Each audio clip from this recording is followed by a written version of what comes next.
আমি যে last pre match টকের ভিডিও বানিয়েছিলাম মোহনবাগানের ম্যাচটা নিয়ে, সেই ভিডিওতে কিন্তু আমি প্রপারলি বলেছিলাম যে মুম্বাইয়ের দুটো উইঙ্গারকে যদি আটকাতে না পারে মোহনবাগান ডিফেন্স, তাহলে কিন্তু কোথাও মোহনবাগান বিশাল পরিমাণে কিন্তু চাপে পড়বে। ঠিক সেই জিনিসটাই কিন্তু হলো। কোথাও লালিয়াংজলা ছাংতের অসাধারণ একটা রান, সেখান থেকে কাটব্যাক করে জনি কাউকোর কাছে পাস। জনি কাউকো খুব সুন্দর একটা প্লেসমেন্ট কিন্তু নৌফলকে দিয়েছিল। নৌফল জাস্ট একটা ইনসুইঙ্গার, বিশাল কায়দের কিন্তু কিচ্ছু করার ছিল না, সেই জায়গাতে কিন্তু গোল খেয়ে বসলো মোহনবাগান। ঠিক যেই জিনিসটা বলেছিলাম অ্যাকুরেট ওয়েতে, সেই জায়গাটাতে কিন্তু গোল খেয়ে বসলো মোহনবাগান। কোথায় ম্যাচটা হেরে বসলো, কেন মোহনবাগান ম্যাচটা বার করতে পারলো না, কোথায় কোথায় খামতি রয়ে গেল, সবকিছু নিয়ে তো কথা বলবো। আর কোথাও kudos to the Mumbai city FC team, এত সুন্দর গেম প্লে, এত সুন্দর এক্সিকিউশন প্ল্যানের, এত সুন্দর ফাইটিং স্পিরিটটা দেখানো নট আ ইজি টাস্ক। ভিডিওটা শুরু থেকে শেষ অবধি দেখতে থাকো, সব জিনিস নিয়ে কিন্তু কথা বলবো। So hello guys, welcome to football matrix. সবাইকে স্বাগত পোস্ট ম্যাচ টকের একটা নতুন এপিসোডে।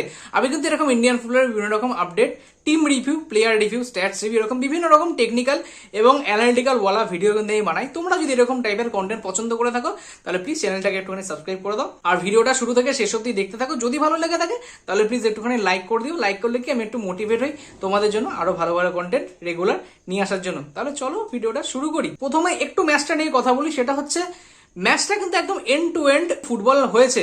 খুব মজা লেগেছে ম্যাচটা দেখে। যদি কেউ নিউট্রালি খেলাটা দেখতে বসে, তাহলে কিন্তু সত্যি গেমটা কিন্তু যথেষ্ট এনজয়েবল কিন্তু ম্যাচ ছিল। আর এটাই তো অ্যাকচুয়ালি হওয়া উচিত। দুটো চ্যাম্পিয়ন টিম, আইএসএল এর হিস্ট্রিতে দুটো সব থেকে সেরা চ্যাম্পিয়ন টিম, তাদের মধ্যে ম্যাচে যেই ফুটবলটা দর্শক দেখতে চায়, সেই ফুটবলটাই কিন্তু আজকে দুটো টিমই কিন্তু উপহার দিয়েছে। এন্ড টু এন্ড ফুটবল হয়েছে। দুটো টিমই কিন্তু মাঝমাঠ কম্প্যাক্ট রেখে কিন্তু খেলাটা খেলার চেষ্টা করেছিল। দুটো টিমই কিন্তু মাঝমাঠ ছাড়ার যা পজিশনে কিন্তু ছিল না। কখনো মনে হয়েছে যে মুম্বাইয়ের মাঝমাঠ বেটার, কখনো আবার মনে হয়েছে মোহনবাগানের মাঝমাঠ বেটার। মানে মাঝমাঠ কন্ট্রোলের যে ব্যাটেলটা, এটা কিন্তু দারুণ লাগছিল। একদিকে জনি কাউকো, একদিকে অনিরুদ্ধ থাপা, আর কোথাও আপুইয়া। অসাধারণ কিন্তু খেলাটা হয়েছে।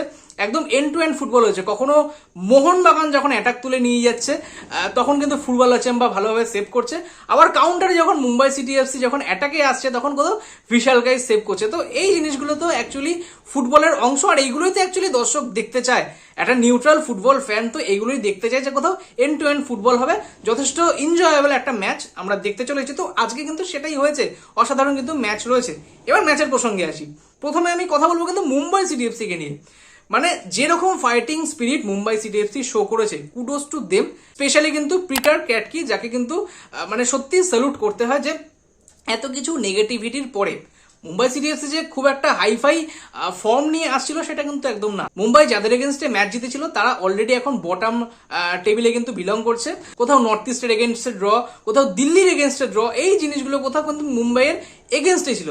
তারপরেও নিজের যেইটুকু ক্ষমতা ছিল, সেইটুকু ক্ষমতা দিয়ে মোহনবাগানের মতন একটা সুপিরিয়র টিমকে আটকে দেওয়া not a matter of joke. আর এটা কিন্তু করে দেখিয়েছে পুরো মুম্বাইয়ের টিম। আজকে কিন্তু মুম্বাইয়ের খেলা দেখে সত্যি খুব মজা লেগেছে, যে না সত্যি এরা খেলতে নেমেছে, এরা মাঠে অ্যাকচুয়ালি কিছু করতে নেমেছে। মোহনবাগানকে আটকানোর প্রতিশ্রুতি নিয়ে কিন্তু এরা অ্যাকচুয়ালি মাঠে নেমেছিল, আর সেটাই কিন্তু করেছে। আমি লাস্ট ভিডিওতে বলেছিলাম যে ভালপুইয়া রেড কার্ড পেয়েছিল, ভালপুইয়া কিন্তু ম্যাচের বাইরে থাকবে। সরি, যারা যারা আমাকে ডিএম করেছিলে, আমি সবাইকে থ্যাংক ইউ জানাই এটা একটুখানি কারেকশন করে দেওয়ার জন্য, যে কোথাও ভালপুইয়ার যে রেড কার্ডটা ছিল, সেটা কিন্তু অলরেডি মাফ হয়ে গেছে। ওর কিন্তু কোনো রকম ম্যাচ সাসপেনশন হয়নি। তো থ্যাংক ইউ সো মাচ যারা আমাকে সেই কারেকশনটা করিয়ে দিয়েছিলে। ঠিক আগের ম্যাচে যেই জিনিসটা নিয়ে কথা বলেছিলাম, যে মুম্বাইয়ের গেম প্ল্যান অ্যাকচুয়ালি কি হতে চলেছে। মুম্বাই নিজের ডিফেন্সকে সলিড রেখে কোথাও মাঝমাঠ থেকে কিছুটা মাঝমাঠ কন্ট্রোল রাখার চেষ্টা করবে, কিন্তু তার অ্যাকচুয়ালি অ্যাটাকের জায়গাটা হবে কিন্তু তাদের উইঙ্গার। একদিকে নৌফল, একদিকে লালিয়াঞ্জোলা Chhangte.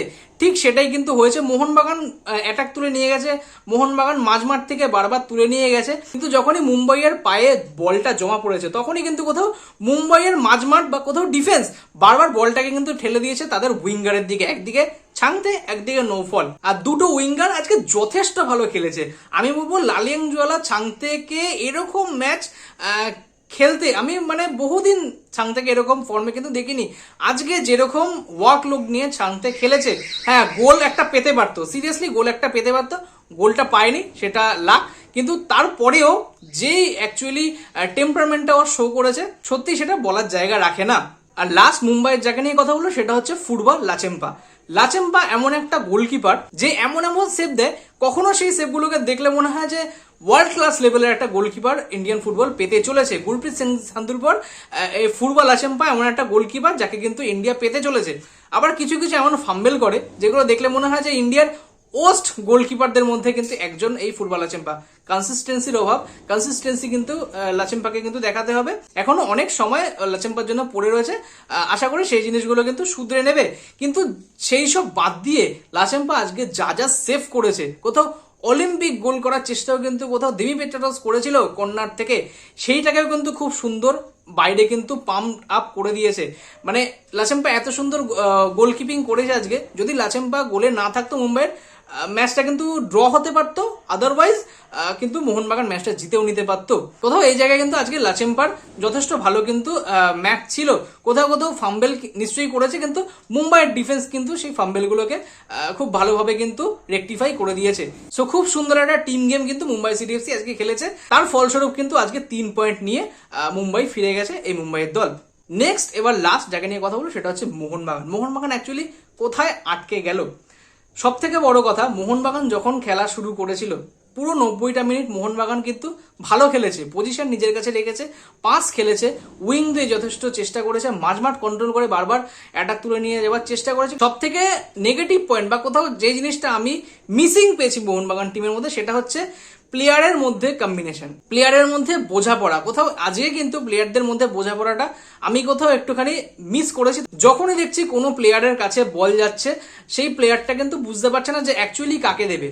Square pass, back pass ছাড়া সে কিন্তু কিছু করতে পারছে না, বারবার উইং দিয়ে উঠে যাওয়ার চেষ্টা করছে, কিন্তু যখনই মুম্বাইয়ের ডিফেন্ডার যখন তার সামনে দাঁড়িয়ে পড়ছে সে বারবার কিন্তু স্কোয়ার পাস করে মাইনাসে পাস দিচ্ছে। আর কোথাও এই যে একটা রাউন্ড শেপে যে ফুটবল খেলা, ডান দিক থেকে মাঝমাঠ থেকে আবার বাদিক, এই যে এই বরাবর যে ফুটবলটা অ্যাকচুয়ালি খেলছিল, এইখানটাতেই কিন্তু মুম্বাই সিটি এফসি মোহনবাগানের খেলাটাকে কিন্তু আটকে রেখেছিল। কোথাও মোহনবাগান পেনিট্রেট করে ভিতরে যাবে, ডিফেন্সকে কোথাও চাপে ফেলবে, সেরকম কিন্তু খুব কম চান্সই মোহনবাগান ক্রিয়েট করতে পেরেছে। আমি কোথাও বলবো যে দুটো উইঙ্গারের কাছ থেকে যেই এক্সপেকটেশনটা ছিল আজকে, সেই এক্সপেকটেশন মোতাবিক কিন্তু মোহনবাগান উইঙ্গাররা কিন্তু আজকে সেইভাবে জ্বলে উঠতে পারেনি। আর কোথাও সব থেকে বড় নেগেটিভ পয়েন্ট আমি যেটা বলবো সেটা হচ্ছে জেমি ম্যাকলারেনের আজকে ম্যাচ থেকেই আউট হয়ে যাবে। আমি জানি না ওর অ্যাকচুয়ালি কি হয়েছিল আজকে, লাস্ট দুটো ম্যাচে কিন্তু জেমি ম্যাকলারেনকে একদম খুঁজে পাওয়া যায়নি। আজকেও কোথাও ম্যাকলারেন যে কটা চান্স পেয়েছে, আমার যতদূর মনে হয় যে দুটো চান্স পেয়েছিল, তার মধ্যে একটা সহজতম চান্স কিন্তু পেয়েছিল, সেটা কিন্তু সাইড নেটে গিয়ে মেরেছিল। তাছাড়া ম্যাকলারেনকে কিন্তু ম্যাচে খুবই কম দেখা গেছে। দিমি পেট্রাটস বারবার কিন্তু কোথাও নিজে সবকিছু করার চেষ্টা করছিল, কোথাও দিমি পেট্রাটস আর কোথাও লিস্টন কোলাসো, এই দুটো প্লেয়ার কিন্তু আজকে মোহনবাগানকে সাফার করিয়েছে। কারণ এদের কাছে যখন বল যাচ্ছিল, এরা এক্সট্রা অর্ডিনারি করার কিছু চেষ্টা করছিল, সেটা লিস্টন কোলাসো হতে পারে, কোথাও বারবার ড্রিবলিং করে ঢোকার একটা প্রবণতা কিন্তু ছিল, আর কোথাও বারবার দিমি পেট্রাটস হতে পারে, কোথাও দূর থেকে শট নেওয়া, কোনা থেকে একটা শট নেওয়া, বারবার কিন্তু ফ্রি কিক আর্ন করা। আমি কোথাও বলবো যে লাস্ট যে ফ্রি কিকটা নিয়েছে সেটা কোথাও আমার মনে হয় লিস্টন কোলাসোকে দিলে কিন্তু বেটার হতো। কারণ যে পজিশনে ফ্রি কিকটা পেয়েছে সেখানে এত ফোর্সে ফ্রি কিক নেওয়াটা আমার মনে হয় কোথাও উচিত হয়নি। এটা অবশ্য এটা আমার মনে হচ্ছে, যাদের যাদের এই জিনিসটা মনে হচ্ছে তারা কিন্তু একটু কমেন্টে জানিও। এবার অনেকেই বলতে পারো যে তাহলে তুমি ফুটবলটা খেলতে নামো। দেখো, অ্যাকচুয়ালি ফুটবলটা ফুটবলারই খেলে, তারা যখন খেলে তাদের খেলাটা না ততটা তারা বুঝতে পারে যতটা না তাদের খেলাটা একটা দর্শক দেখে, বা অ্যাটলিস্ট যারা ফুটবলটা বোঝে তারা যখন খেলাটাকে দেখে তারা কিন্তু অলরেডি বুঝতে পারে যে এই জায়গাটা কোনটা হলে বেটার হতো। এখন ইনসিডেন্টটা হয়ে গেছে, সেটা নিয়ে বেশি বলে লাভ নেই।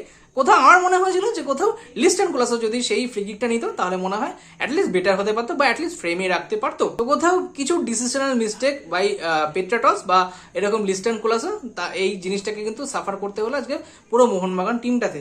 সার্জিও লোবেরার আর কিছু করার ছিল না, লাস্টে দেখলাম মেহতাব সিংকে সাবস্টিটিউট করে দিয়ে মনভীর সিংকে সামনের দিকে ঠেলে দিল, তাতেও কিন্তু মোহনবাগান গোলটা কিন্তু তুলে আনতে পারলো না।